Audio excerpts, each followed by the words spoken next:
جس کا چھٹا نمبر ہے اس کو چھٹے نمبر پہ لے کے آؤ. تانوں سمجھ نہیں آئی پر جنہوں نے میں میسج دے رہے ہیں انہوں نے ڈاڈی سمجھ آ گئی ہے. بات سمجھ آ رہی ہے کہ نہیں آ رہی؟ تانوں کے لگے تو سن تے تواڈے واسطے تے سارا 6 سٹار بنا کے اس میں 6 ستارے حضور کے ہر صحابی پر ہماری جان قربان. لیکن ہم یہ کہتے ہیں سونیا جو اللہ تبارک و تعالیٰ کے محبوب نے اور اللہ نے قرآن مجید نے جو منصب و مرتبہ و مقام جو رکھا ہے اس کو سامنے رکھ. اور بندہ نام نے آج صحابہ کا سپاہی نہیں بنتا، اوریجنل سپاہی بنتا ہے. اللہ کا شکر ہے ہمیں کسی سے سرٹیفکیٹ لینے کی ضرورت نہیں ہے. اولیاء کا ادب ہمارا ایمان ہمارا عقیدہ ہے. اہل بیت کا ادب ہمارا ایمان ہمارا عقیدہ ہے. صحابہ کا ادب ہمارا ایمان ہمارا عقیدہ ہے. اس لیے اگر ہم کبھی صحابہ کا احترام کریں گے، حضور کی اہل بیت کا احترام کریں گے، ان کا دفاع کریں گے تو کسی سے پوچھ کے نہیں کریں گے. ہمارا ایمان ہمیں مجبور کرتا ہے. صحابی کا ادب بھی کرو، مصطفیٰ کی آل کا ادب بھی کرو، احترام بھی کرو، دفاع بھی کرو. حضور کی ایک صحابی جناب حضرت عبداللہ رضی اللہ تعالی عنہ ایک دن بیٹھے ہیں کام کر رہے ہیں، ادھر میسج سنا، خبر سنی کہ سرکار کا وصال ہو گیا ہے. اللہ اللہ یہ سننا تھا، رونا شروع کر دیا.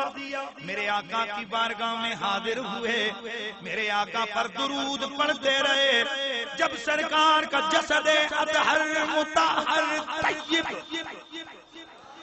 جب حضور کے جسد اطہر کو دفن کیا گیا، صحابی بیٹھے ہاتھ اٹھ گئے اور دعا کر کے کہتے ہیں او ربا، او پروردگارا، تجھے تیری عظمتوں کا واسطہ میری آنکھ لے لے، میری بینائی لے لے، میری نظر لے لے. صحابہ نے باقیوں نے پوچھا او نبی اکرم کے غلام یہ دعا کیسی؟ آپ نے فرمایا اور رب کی قسم ہے اور ان نظروں کا مقصد یہ تھا کہ ان کے ذریعے آقا کے چہرے کی زیارت کی جائے. جب سرکار کی دنیا میں ہمارے آنکھوں کے سامنے نہ رہے تو اس نظر کے نور کو کیا کرنا؟ دل کی گہرائی سے وہ دعا مانگی، رب کا کرنا. محدثین کرام لکھتے ہیں دیر نہیں گزری کہ بینائی چلی گئی. اللہ تعالیٰ نے نظر اٹھا لی. ایک تو پتہ چلا کہ حضور کے عشق اور محبت میں اتنی وارفتگی ہے، حضور کے پیار میں اس قدر استغراق ہے اور اتنا خلوص ہے کہ واقعی دل سے کہتے ہیں ربا اس نظر کی ضرورت ہی نہیں جس نظر سے مصطفیٰ کا چہرہ نظر نہ آئے. تو پھر یہ کیا ہو رہا ہے؟ حقیقت میں ہو یہ رہا ہے کہ لٹ گیا جس نے محمد، لٹ گیا جس نے محمد کی ادا دیکھی ہے، لٹ گیا جس نے محمد کی ادا دیکھی ہے، لٹ گیا جس نے محمد کی ادا. نعرہ تکبیر، نعرہ رسالت، نعرہ تحقیق، نعرہ تحقیق، نعرہ حیدری، جرأت بہادری. حضور کے صحابہ نے نا میرے نبی سے عشق کیا ہے.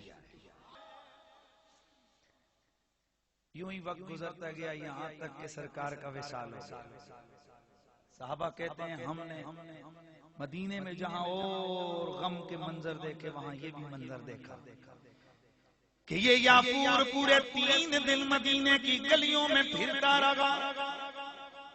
جس جس جگہ سرکار نے کبھی قیام کیا اس جگہ پہ جا کے منہ رگڑتا رگا. صحابہ فرماتے ہیں اللہ کی عزت کی قسم ہم نے سچ مچ کی اس کی آنکھوں سے آنسو نکلتے دیکھے ہیں. 3 دنوں تک مدینے کے در و دیوار مدینے کی گلیوں میں یہ گھومتا رہا. جب تیسرے دن آقا حضور کے جسد اطہر کو دفن کیا گیا لوگوں نے دیکھا کہ یعقوب گھومتا رہا دوڑتا رہا مدینے کی گلیوں میں پھر خود کو کنویں میں گرا دیا.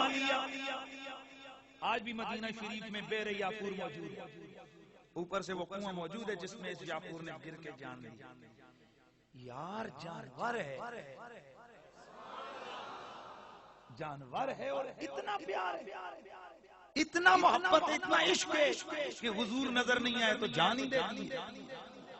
ہائے لٹ گیا جس نے محمد کی ادا دیکھی ہے لٹ گیا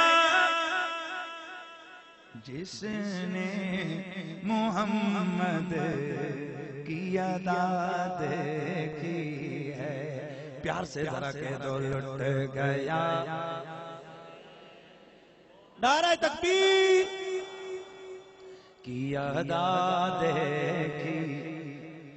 میرے نبی کے پیارے غلام جناب حضرت بلال عشق بلال کائنات میں ضرب المثل بن گیا. دنیا میں جب کبھی نام عشق کا آئے تصور بلال کا آتا ہے. آئیے دیکھتے ہیں کہ وہ کیا پیار تھا وہ کیا محبت تھی وہ میرے مصطفیٰ سے کیا عشق تھا.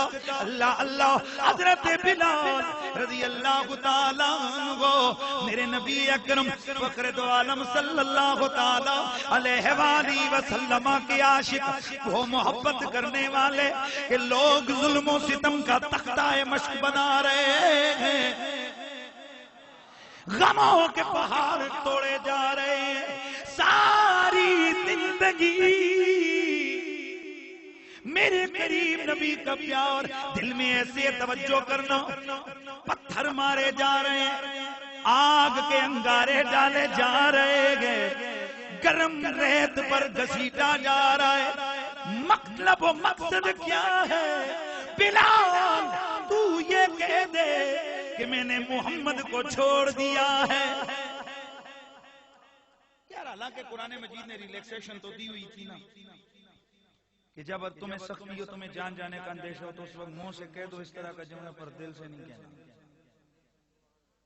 حضرت بلال کو جیسے جیسے مارا جا رہا ہے اور کہا جا رہا ہے بلال تو کہ میں نے محمد کو چھوڑ دیا وہ اتنا ہی زور سے کہتے ہیں نہیں میں محمد کا نوکر ہوں. یار یہ کیا ہے. اور ایک بات میں آپ کو بتاؤں جتنا لذت درد میں ہے نا حضرت ایوب علیہ السلام نا 18 سال تک آپ کے آزمائش میں رہے اور بیمار رہے. جب آپ کا جسمانی بیماری جب ختم اور اس کا منظر بھی قرآن مجید بیان کرتا ہے کہ حضرت ایوب علیہ السلام نے جناب ایڑیاں ماری اور نیچے سے پانی کا چشمہ نکلا. ھذا بارد و شراب دیکھ کے کہو ٹھنڈا میٹھا پانی مغتسل غسل بھی اس سے کیا جائے گا. رب تعالیٰ نے حکم دیا ایوب پی بھی اس کو اس کے ساتھ نہا بھی. ربا سونیا اگر شفا دینی تھی تو کوئی آسمان سے پانی بھیجتا جبریل کو دے کے. یہ کیا کہ اسی نبی کی ایڑیوں سے پانی نکلے اور اسی نبی کے لیے شفا بن گیا ہے. فرمایا یہی تو صبح قیامت تک آنے والوں کو سمجھانا چاہتا ہوں کہ اگر بیمار ہوا ہے تو پکڑ میں آ کے نہیں ہوا ہے آزمائش میں ہوا ہے. اور امتحان انہی لوگوں کا ہوتا ہے جن کو کوئی ڈگری دینا چاہتا ہے. اگر کوئی کسی کو امتحان کے کمرے میں نہ بیٹھنے دینا تو یہ جرم ہوتا ہے. میں سمجھتا ہوں یہ بھائی اصل میں تو امتحان میں بیٹھنا یہی صاحب کمال لوگوں کا کام ہے. پاس فیل تو بات کی بات ہے, تو گویا امتحان لیا کیونکہ اپنا تھا. اور پھر ایڑی سے پانی نکلا اور اسی کو اٹھا کے مل کے انہوں نے شفا انہیں مل گئی. کیا بتانے کے لیے کہ پیغمبر کی ایڑی کو چھوڑ, ایڑیاں اگر زمین پہ لگے اس زمین سے جو پانی نکلے اس میں بھی شفا آ جاتی ہے. تو اگر مصطفیٰ کریم کے مقتدی کے پاؤں کے ساتھ لگنے والی اس مٹی اور مٹی سے نکلنے والے پانی میں اتنی شفا ہے تو ذرا خود بتا مصطفیٰ کے دستے کرم میں کتنی شفا ہوگی. تو حضرت ایوب علیہ السلام 18 برس اس پریشانی میں رہے, اس کے بعد تندرست ہو گئے. ایک دن کسی نے پوچھا ایوب وہ دن بہتر تھے یا آج کے دن بہتر ہے؟ سرکار وہ دن اچھے تھے جن دنوں میں آپ پریشانی میں اس مصیبت میں تھے, یا آج اچھے؟ فرمایا رب کی قسم وہ اچھے تھے. صاحب نے کہا ایوب یہ کون سی بات ہوئی, وہ دن اچھے تھے؟ آپ نے فرمایا ہاں وہ دن اس لیے اچھے تھے کہ جس وقت میں تکلیف میں تھا تو صبح بھی رب کی طرف سے پوچھا جاتا تھا ایوب کیسے ہو, شام بھی پوچھا تھا ایوب کیسے ہو. صبح کی آواز کی لذت شام تک رہتی, شام کی آواز کی لذت صبح تک رہتی. یوں ہی زمانہ بیت گیا. اب جب سے تندرست ہوا ہوں وہ جو پیار والی آواز آتی تھی نا وہ آواز ختم ہو گئی ہے.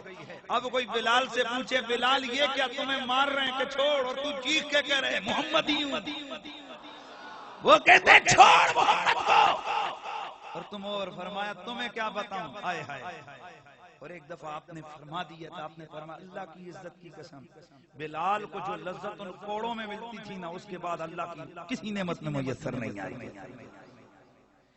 کیونکہ عشق دیاں کالیاں لائیاں جان دیاں ہے لگے جان پیر نہیں بجائیاں جان دیاں. جناب حضرت بلال میرے نبی اکرم فخر دو عالم کی محبت میں ساری زندگی گزری. میرے کریم آقا کے سامنے کھڑے ہو کر آذان دیتے, میرے کریم آقا کے ہوتے ہوتے آذان دی جاتی. ذرا پیار سے آواز ہے. جب میرے کریم نبی کا وصال ہوا جناب حضرت سیدنا بلال رضی اللہ تعالیٰ عنہ 3-4 دن 5 دن گزرے, مدینہ منورہ سے ہجرت کر کے حضرت بلال شام چلے گئے. کیوں شام گئے؟ اس لیے شام گئے کہ برداشت نہیں ہوتا تھا صبح و شام ہر در و دیوار کو دیکھ کر جس گلی میں میرے مصطفیٰ گزرتے تھے حضرت بلال ان گلیوں میں گھوم گھوم کر آنسو بہایا کرتے تھے.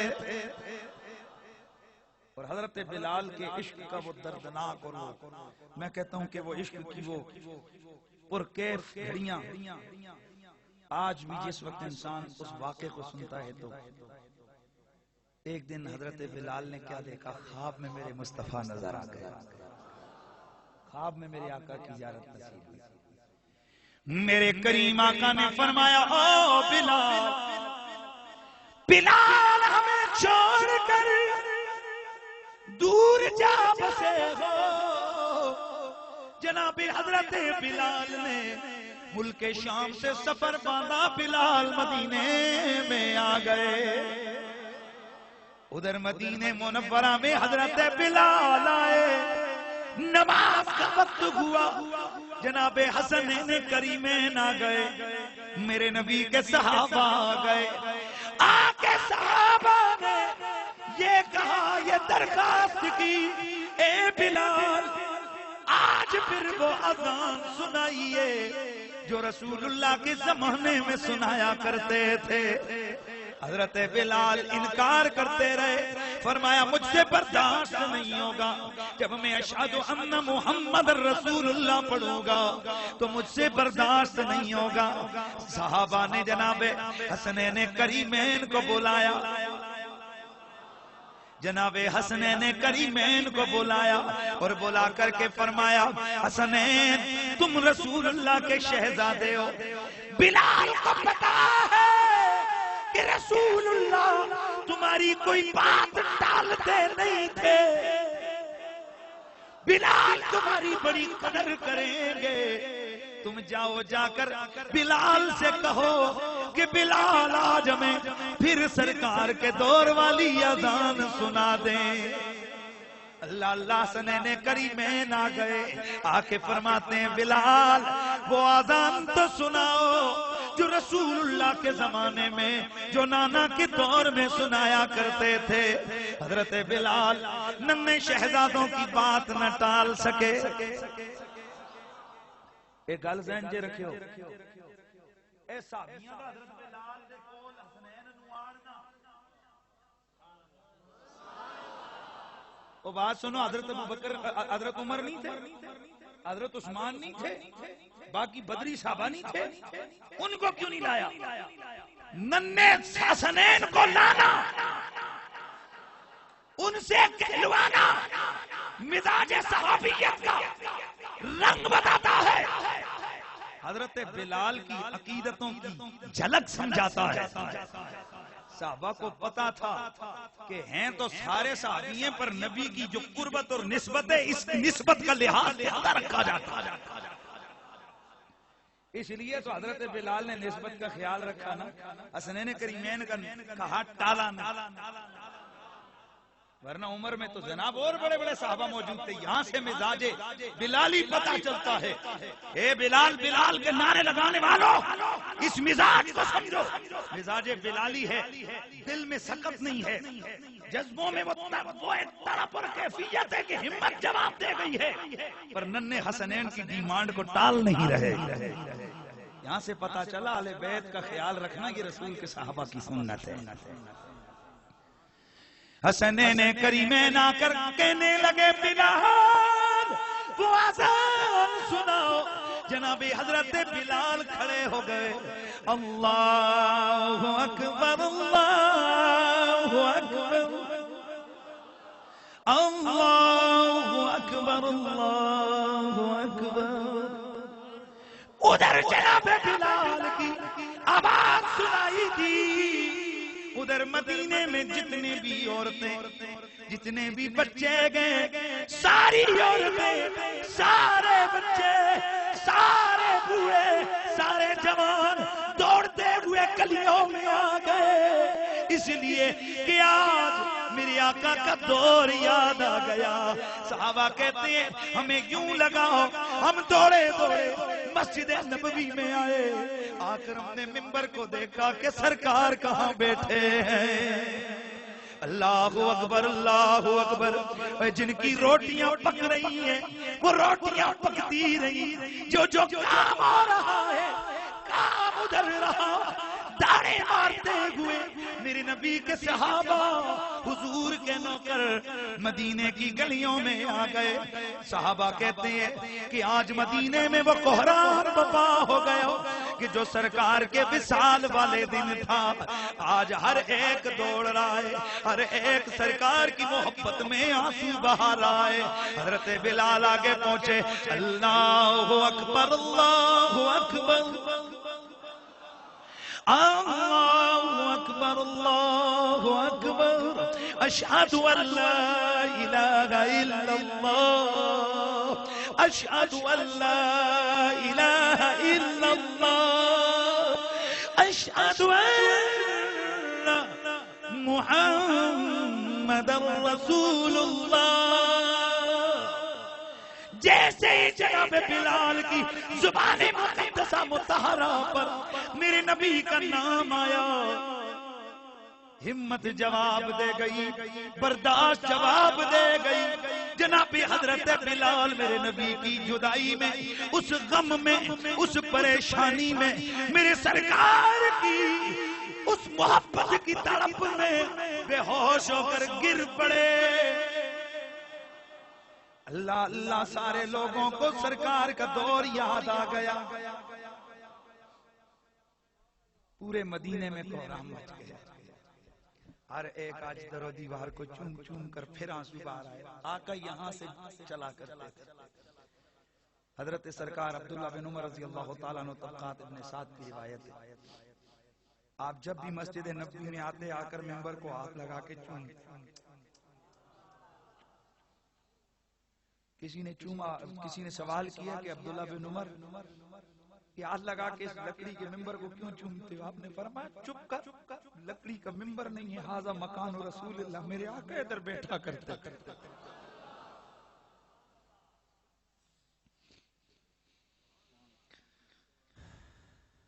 کچھ تو ہے سرکار کے عشق میں، ورنہ کون روتا ہے لپٹ کر در و دیوار کے ساتھ.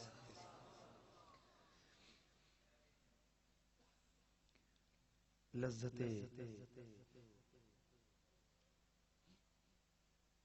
عشق کی شناسائی چاہیے یا رسول اللہ آپ کے در کی گدائی چاہیے.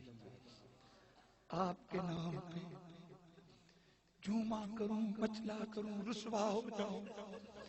یا رسول اللہ مجھے زمانے کی عزت نہیں، بس ایسی رسوائی چاہیے. لوگ دیکھ کے کہیں دیوانہ ہے، ارے دیوانہ.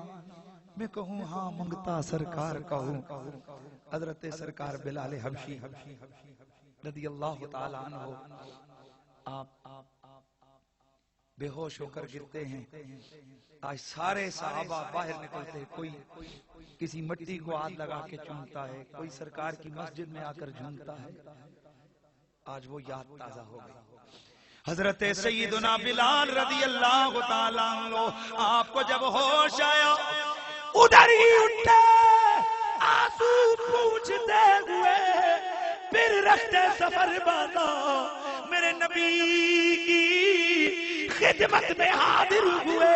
عرض کی یا رسول اللہ، اے کریم آقا، آقا بلال بلال بلال بے وفا نہیں ہے. حضور بلال ان گلیوں میں زندگی کیسے گزارے؟ بلال ان گلیوں میں جب آپ کو نہیں پاتا، منبر پہ آپ نظر نہیں آتے، مصلی پہ آپ نظر نہیں آتے. حضور بلال کا جینا مشکل ہو جاتا ہے. لٹ گیا جس نے محمد کی ادا دیکھی ہے، لٹ گیا جس نے.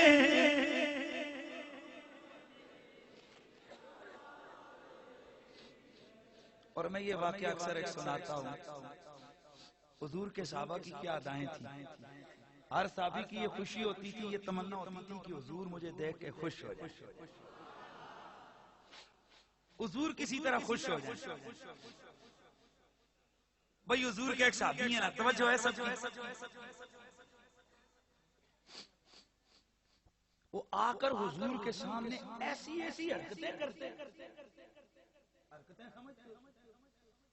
ایسی ایسی ادائیں اپناتے کہ سارے حیران ہو جاتے کہ یار یہ کیا کر رہا ہے. ایک دن کچھ سینئر صحابہ نے بلا کر کہا، اوہ یار تو کیا کر رہا ہے؟ تجھے پتہ نہیں یہ اللہ کے رسول ہے، ایسی ایسی باتیں کرتا ہے کہ جو عجیب ہی لگتی ہیں. تو حضور کے دربار میں کس قسم کی باتیں کرتا ہے؟ آپ نے فرمایا یہ تو بتاؤ، جب میں کوئی بات کرتا ہوں حضور مسکراتے ہیں کہ نہیں مسکراتے؟ صحابہ نے کہا مسکراتے تو ہیں. آپ رو پڑے. آپ نے فرمایا صحابہ مجھے بھی پتا ہے کہ یہ باتیں مجھے نہیں کرنی چاہیے، پر تمہیں معلوم نہیں ہے کہ حضور کا مسکراتا چہرہ مجھے کتنا پیارا لگتا ہے. میں تو جان بوجھ کر اس طرح کی بات کرتا ہوں حضور کے سامنے کہ حضور تبسم فرما دے، بس حضور کی ایک مسکراہٹ پر میری زندگی قربان.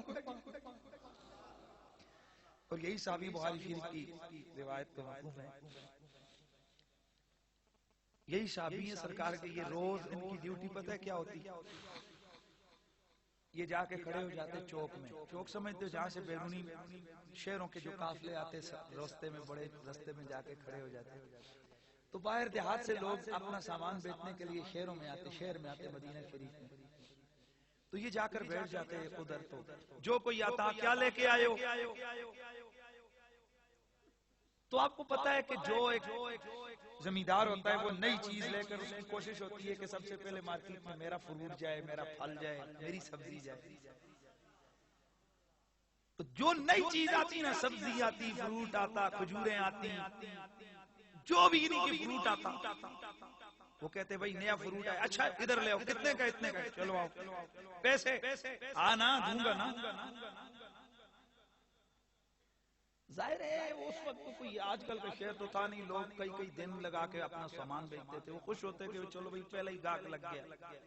آپ وہ سارا مال لے کے نا, وہ نیا پھل نیا فروٹ لے کے حضور کے پاس جاتے, آ کر عرض کرتے جا کر یا رسول اللہ ھذا ہدیۃ لک,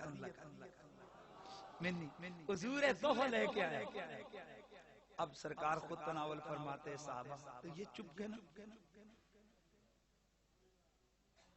حضور کے چہرے پہ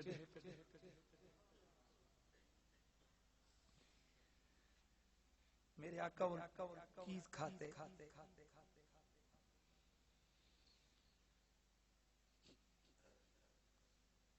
جس وقت وہ تاجر وہ مالک وہ کہتا کہ ہاں بھائی پیسے لے کے تو تھے تو غریب, پیسے تو تھے نہیں ہوتے. حضور کے دربار میں آتے, یا رسول اللہ دیکھیں مجھ سے پیسے مانگ رہے ہیں, آقا دیکھیں مجھ سے پیسے مانگ رہے ہیں. تو آپ فرماتے دو ایسے پیسے. پھر آپ عرض کرتے یا رسول اللہ کھائے کس نے؟ حضور جو میں لے کے آئے وہ کھایا کس نے؟ آقا فرماتے میں نے. تو سرکار کے پیسے بھی تو آپ دیں نا.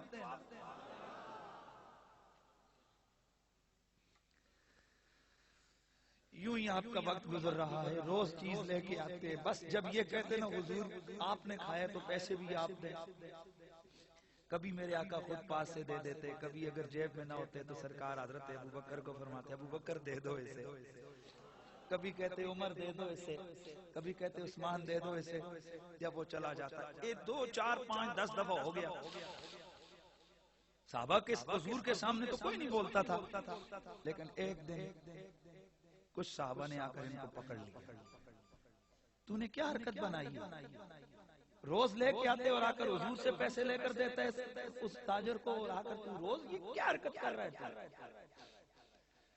آپ نے فرمایا صحابہ یہ نہیں دیکھتے ہو کہ جس وقت میں سرکار مدینہ کو وہ دیتا ہوں وہ تناول فرماتے کتنے انعامات سے وہ کھاتے ہیں.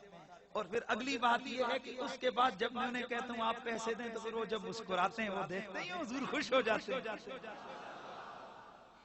اور میں تو یہ سب کچھ اس لیے کرتا ہوں کہ میں آقا کا مسکراتا ہوا چہرہ دیکھ حضور کی محبت تو اس لیے یہ کام کرتا ہوں. جیسے ہی سرکار کا وصال ہو گیا. اچھا ان صحابی کی ان کی اور پوری داستان ہے. ایسے ایسے لطیفہ سمجھتے ہو غلط نہیں, ایسی ایسی مزاح کرتے نا کہ محفل جو ہے نا وہ مسکرا اٹھتا.